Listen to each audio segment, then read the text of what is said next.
Social media has become a new courtroom of debate where justice is constantly being redefined. To start off, I would like to ask you, Utanshi, what has social media transformed the meaning of justice to?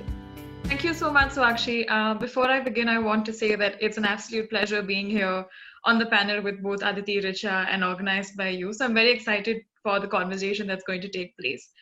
To answer your question, I have a two-part answer, honestly. And the first part mainly looks at what the meaning of justice is and what we mean when we say justice to begin with. Inherently, when we talk about justice, we often get tied up in the meaning of justice being something that comes from courts, that comes from the formal legal system, right? And we fail to look at justice as something else. Justice inherently means different things for different people. For some people, it can mean just acknowledging the fact that harm was done to them. For some others, it can mean ownership and accountability has to be coming from the person who's caused the harm.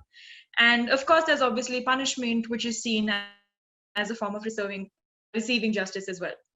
Courts, as they stand today, which are primarily seen as institutions from which justice is received and justice is gotten, they don't have the space for these refined individualistic definitions of justice from beginning, right? And there's a lot of utility to why we don't have these different understandings of what justice means and how justice can be given to different people.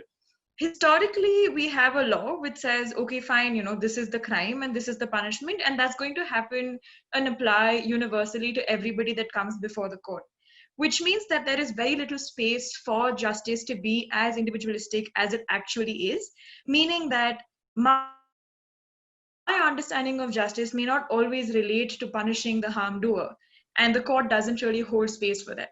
So the meaning of justice has historically been more than what we see today as something that we get out of courts or from the formal legal processes. The second part to your answer is also why the redefining of justice is becoming this popular today, is becoming something that you and I are talking about here, and why everybody is here to listen about it, is because courts as they stand today are also inherently very, very inaccessible. We have institutional barriers, which are basically things like it's very costly to have a lawyer, it's very costly to go through the entire process of going to courts for a lot of years. There's obviously a lot of delay in how much time it takes for courts to reach conclusions. There's obviously a lot of bureaucracy in terms of which matters are going to be heard, which matters are not going to be heard, how long we're going to take to hear a matter, what is the evidence. There's a lot of procedure which makes the process extremely exclusionary as well as very, very time consuming. Currently, my work is with survivors of gender based violence, and I constantly see how these barriers are not just institutional but also attitudinal. Which means that for a survivor to be able to reach to courts and to get justice, so to say, is going to be very problematic given that some of these judges and majority of these judges may have attitudes, may have stereotypical beliefs that are not always conducive for the survivor to even access these spaces, which is one of the most prominent reasons why we have something like the Me Too happening today, right? One of the biggest reasons why we think that no, we need to move away from institutional spaces from where justice can be received and come to these spaces where we feel more heard and maybe more acknowledged is because of how inaccessible courts have become. So I agree with you when you say that social media has helped us redefine justice, while at the same time also understand that it's honestly just going back to what justice means, and it's honestly just holding value and reality to what the meaning of justice was supposed to be. Also, and the last thing I'll say before I conclude is also the idea that justice is something that is related to courts is changing and is constantly evolving to mean something newer, something more personal, something more nuanced. And the reason that's also happening with social media is because we feel a lot more ownership over what's happening. We feel a lot more convinced about our struggles in receiving justice as we know it. So I completely agree with you when you say that, the idea of justice by itself is getting really refined and is changing a lot, because with social media, we feel like, okay, you know what, I can get justice the way I want to, and I don't need to adhere to universal standards of what justice look like. Right. So, social media has transformed the meaning of justice in some way or some part, right? Thank you so much for your answer. Let me turn to you, Richa. First, you and Aditi. Then, how does the redefinition of justice affect feminist social movements? Sure, and great thanks to you, Suakshi, for organizing this panel, as well as to our illustrious fellow panelists. It's a privilege and an honor to be here. I think I'm going to play off a little bit what Utanshi said. I absolutely agree in terms of there's our formal justice system, and then there are other avenues for justice. In my work, most frequently as a diplomat, we call that transitional justice that occurs in post-conflict spaces, truth and reconciliation commissions, the sort of reckoning, open civil society consultative space where folks can come to terms with the atrocities or violations that occurred in a conflict. And so that's a very important space to know and understand, and it's sort of a formal and international understanding that traditional judicial mechanisms will not be sufficient to reckon with the aftermath of a conflict or a war or an atrocity. At the same time, while we have those transitional justice spaces, there's also an understanding that certain crimes that rise to the level of gross violations of human rights should be tried in a court because that sets a standard for the rest of the world, and also tells future violators or dictators that their day in court will come. So it's a delicate balance between the appropriate spaces, and it's a really complicated and interesting subject.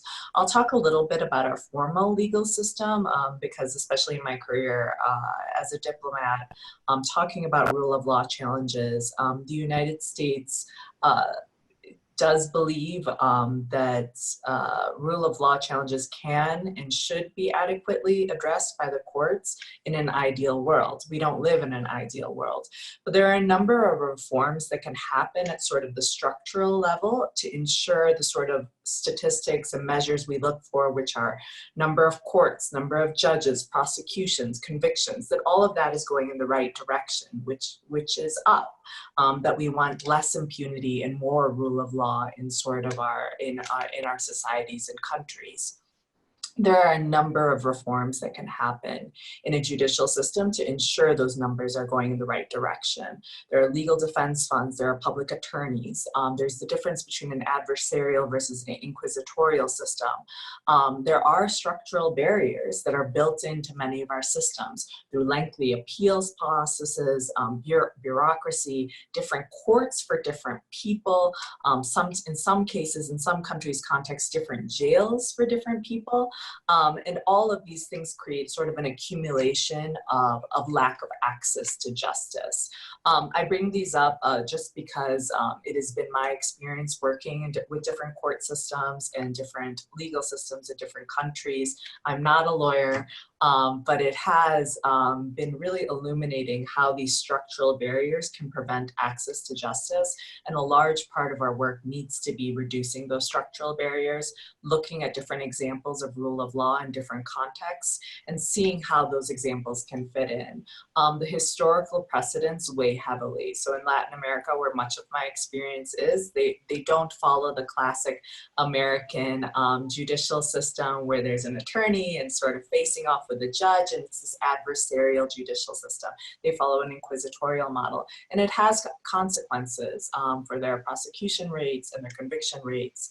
So it's something we're always looking at how to sort of shift the model toward an efficient distribution of justice that at the same time preserves all the rights of the accused that we have in the United States. The right to a self-defense, the right to a speedy trial, and the right to not have double jeopardy to be tried multiple times. So a very complicated subject, but absolutely agree with Utanshi that there are multiple environments for justice. And I think our job as folks who are looking to improve outcomes is to try and see what are the structural barriers that we can take away in each of those environments. Right. Thank you so much. And Aditi, what are your opinions? So I'd like to echo the sentiments of Utanshi and Richa that this is a great panel that you've organized, and it's really nice that youngsters today are so enterprising. I'm also happy to be here, and it's Richa and Utanshi. I'd like to touch upon the redefinition of justice quickly first before getting on to catalysts of social movements, and offer another perspective that rather than redefining justice, we see the social media space also fast-tracking judgment in some manner. We see, I mean, it's a very, very important space for vulnerable people to air grievances, find support, and find a community where they can have the redressal that the flawed justice system will not enable them to have. Because as Utanshi also pointed out, that accessing courts is difficult. So in that way, social media has really benefited a lot of people. But then you also get the double-edged sword where, like I said, fast tracks judgment, and it kind of snowballs into opinions and harassment and online bullying. So it's both positive and negative consequences of it. And we've all seen that through these processes, through these previous redressal processes that we see on social media, these same people that are coming up with their stories are uniquely harassed and trolled in a very significant way. All the members of the community that voice their opinion. So that's, while it has redefined justice in the redressal that victims may receive through social media and the validation of their grievances, the formal court processes are required to sort of provide that buffer between the negative consequences of putting everything out there, so to say. And as for enabling and catalyzing social feminist movements, if we see, and so actually you mentioned this in your introduction, the Nirbhaya case in 2012 and the massive social media outrage that we saw really catalyzed and affected change in legal processes. Rape laws were strengthened, laws for stalking and voyeurism were included, life sentences and the death penalty were included for rape cases. The definition of rape itself was strengthened, and all this happened because a community came together on social media and demanded this change. This was back in 2013, and then you see 2018. There was a hashtag Lahu Ka Lagan movement, where again the online community came together to demand abolishing taxes for sanitary pads. This was also an essential demand that we saw and was required, and it was led through social media. All these movements have been incredibly important, but we also have to realize that they're very incidental. They happened after an incidence of, say, GST added to sanitary pads created outrage. Nirbhaya incident created outrage. So there hasn't been in my opinion, and historically, there hasn't been a consistent, inclusive, holistic, social media-led movement. It's always been a reaction to an incident, which I feel is problematic, and which is why the feminist movement in India hasn't been as strong as maybe it has been in other parts of the world, because of this being a reaction on social media as opposed to a organic movement. Right. Thank you so much. So let's open this up to the audience and see what they think. I have launched a poll to the audience, and you can now vote on the following question. Can we vote as well? Yeah.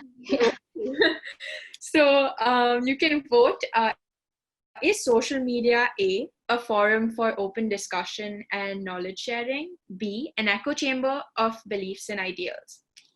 In the meantime, Aditi, what are your thoughts on this? I'd say they're a bit of both. I mean, I really can't choose between them. They like I said in the beginning as well, it's important for discussion and knowledge sharing, but I know that I am in an echo chamber in my social media myself, because I don't like reading things that I disagree with, which is problematic. It is definitely.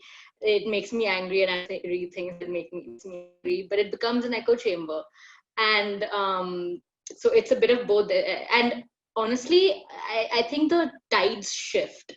I think during the entire when Trump was elected, that 2016 Brexit happened, and nobody thought that would or any of that would happen. It was because there was a left wing, left liberal echo chamber created. But I do feel like now that's kind of changed. I think the echo chamber has become more right of center, right wing. So I do feel that the echo chamber around changes, and it's good to kind of wade into these different echo chambers and see what's happening. Wade out of your own echo chamber to see what's happening, and Twitter, I think, is the biggest cesspool for all this. I mean, that's the only social media forum of mine that's public, so I can see everything. And I think if you want to see where the tide is currently, you can go on Twitter and you'll see what the majority believes, and you can see what the echo chamber is. So yeah, I'd say both of these equal, balanced.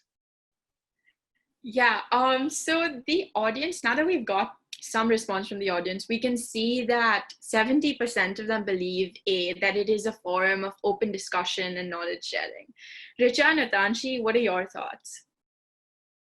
Yeah, I think that social media has certainly shifted, expanded exponentially our access to information and the nature of justice. I'll play the positive side for a second. It has allowed movements to shift from one country to another. We saw this with Me Too in the United States. It started with a couple journalists writing a story and one Twitter hashtag in response to that, and it sort of exploded into this rolling movement of examining sexual harassment and structures of power, of male-dominated power in traditional organizations, resulting in arrests and firings and quite a lot of real on-the-ground change. It's happening right now with Black Lives Matter. Again, police killings of African Americans in the United States started in one city, rolled through the others, resulting in a nationwide protest of the sort that I had never seen in my lifetime and probably thought was never possible in my lifetime. Very rarely do all 50 states protest at the same time about anything. And then expanded to cities like London and Berlin and Bucharest and all around the world, where one wouldn't imagine the Black Lives Matter saying would have resonated. Not many of those countries have large African populations. But I think it was a measure of a cry for justice and was applied to local contexts and their own sort of discriminatory or racist contexts that minorities face in those countries. So there's sort of a natural crowdsourcing of tactics, solutions, ideas, reform across countries, across languages. In its best shape, it should allow us to advance justice from one country to another. In its worst form, we know, I think cesspool was the word that was used, but I do believe in the exchange of information, and I think there is something pretty powerful that's happening here. If we can move from incidental response, as Aditi said, to structural and institutional reform. I am a member of an institution and probably an institutionalist, but I really believe that's the way we have to go in order to truly create more equitable justice systems. Right. Thank you so much, Richa. Utanshi, what about you? What do you think? So a lot of what I have to say has been said by both Aditi and Richa. I completely agree with the fact. So there was an option on the poll to select both, and I chose both of them. So I don't know if that showed up in your poll results. Because I do agree with Aditi when she says that it's very difficult to say it's one or the other, because, and that's what makes the entire social media conversation tricky. Because if we had a way to protect it from being monopolized, if we had a way to protect it from being something that is not central to a particular person, then it would make sense for us to even look at social media as a viable option. And there are a lot of reasons why we're still scared to see social media replace courts, right? Although we all recognize there are challenges which make it difficult for us to access justice formally, we're still very apprehensive before we say things like we can't have that or we need to do away with that entirely because of the entire, the nature of social media to begin with. But I agree with what Richa says in terms of how it's been a great platform for conversations that are traditionally uncomfortable for certain countries or certain communities to have are happening. For example, with the whole Black Lives Matter movement that started so far away from home in India, it's translated into how we are made to look at, caste discrimination. We're made to look at class discrimination, conversations that we probably don't end up having, we don't end up having. And because we are so much more okay calling out, say, for example, racism, we try to wonder why we can't hold our own societies to the same standard. So I feel like, it not only spreads across different countries, it also tries to situate these conversations within the realities of these communities and translates and changes that conversation, which lets us talk about, so police brutality started as something that everybody was talking about in the context of what happened in the US with the recent with the recent killings that took place. And then we come here and then everybody's suddenly talking about Tamil Nadu and what happened there with these two people, and suddenly the conversation is changing. We realize that not only is police brutality wrong, we're also realizing it's something that happens much, much closer to our homes as well. But on the flip side, like everybody has pointed out, there is scope for this to become extremely polarized, for this to become lacking of due process, which is problematic, but at the same time has a lot of potential for us to get sidelined and completely blindsided, because we may not know what's happening. Like, for example, when Aditi pointed out the Trump example, or even other examples in India, we fail to understand that there's this whole narrative that exists outside of our little bubble, and we just sort of get blindsided when the news reflects the absolute opposite of what we believe in. But I think that's just something that we have to also understand and fight against by trying to move away from our own beliefs and inherent value systems, and try to look for opposing views and try to look for what's happening, what are conversations that are happening outside of what we believe in, because I'm more likely to be working in an organization that aligns with my value system. And when I do that, I run the risk of working in a completely secluded setting, which may not always work and contribute positively to the work that I want to do. That was put really, really well. Thank you so much for that.